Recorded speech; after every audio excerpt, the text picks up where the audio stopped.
Bolalar va ularning ota-onalari uchun xavfsiz xatti-harakatlar bo'yicha foydali maslahatlar. Onajon, bugun maktabda biz har doim kattalarning gapiga kirishimiz kerakligini aytishdi. Ha, to'g'ri. Kattalar bolalarga ko'p yaxshi narsalarni o'rgatishlari mumkin, lekin kattalarning gapiga quloq solish hojati bo'lmagan vaziyatlarni eslab qolish muhim va xavf tug'ilganda darhol yordam so'rash kerak. Sizlarni uyingizgacha mashinada eltib qo'yishni taklif qiladiganlardan ehtiyot bo'lish kerak. Agar bu odam sizga notanish yoki yaxshi tanish bo'lmagan bo'lsa, rozi bo'lmang.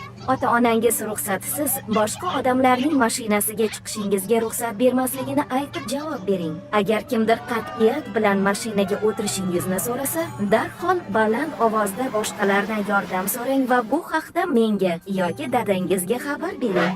Hech qachon boshqa odamlarning sovg'alarini yoki noz-ne'matlarini notanish yoki yaxshi tanish bo'lmagan odamlardan dadangiz bilan mening ruxsatimsiz qabul qilmang. Ayniqsa, sizga iltimos yoki xizmat evaziga sovg'a taklif qilinsa. Tushundimki, noz-ne'mat va sovg'alarni faqat qarindoshlarimiz, yaqinlarimiz yoki do'stlarimizdan qabul qilishimiz kerak. Begonalar bilan esa hech qayerga bormaslik kerak. Chunki ular bizni qayerga va nima uchun olib ketishni xohlashlarini bilmaymiz. O'zimizni himoya qila olishimiz kerak.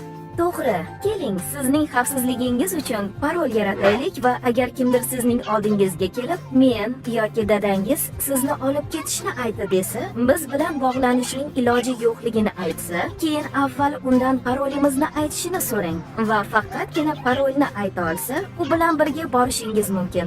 Lekin avval u menga yoki dadangizga qo'ng'iroq qilsin. Bizda qanday parol bo'ladi? Shlyapdagi begemot. Kelishdik. Notanish va tanishlarga doim yo'q deng. Ayniqsa, o'zingizni xavf-xatar holatida his qilsangiz. Demak, qachonki yonimizdagi begona yoki tanish kattalar oldida qo'rquv his etsak, ularga yo'q deyishimiz mumkin. Albatta. Afsuski, o'zlari yomon va yomon niyatli bo'lishi mumkin bo'lgan kattalar ham bor. Bu kattalarga doim yo'q deng. Onajon, do'konda adashib qolsam, nima qilishim kerak? Agar jamoat joyida yo'qolib qolgan bo'lsangiz, masalan, do'kon, park yoki metro, vahimaga tushmang va yig'lamang. Atrofga qarang. Ehtimol men yaqin joyda turgandirman. Meni yoki dadangizni baland ovoz bilan chaqiring. Turgan joyingizda qoling va bizni topish uchun harakat qilmang. Biz sizni o'zimiz topamiz.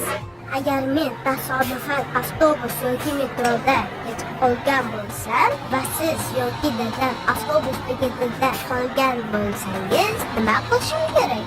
Bunday vaziyatda siz keyingi bekatda tushishingiz yoki to'xtab, bizni o'sha yerda kutishingiz kerak va o'ta og'ir holatlarda siz ushbu joyning eng yaqin xodimi, kiyimidagi shaxs, qo'riqchi, stansiya navbatchisi, eng yaqin do'kon sotuvchisi yoki bolali odam, afzalroq ayol kishiga murojaat qilishingiz kerak.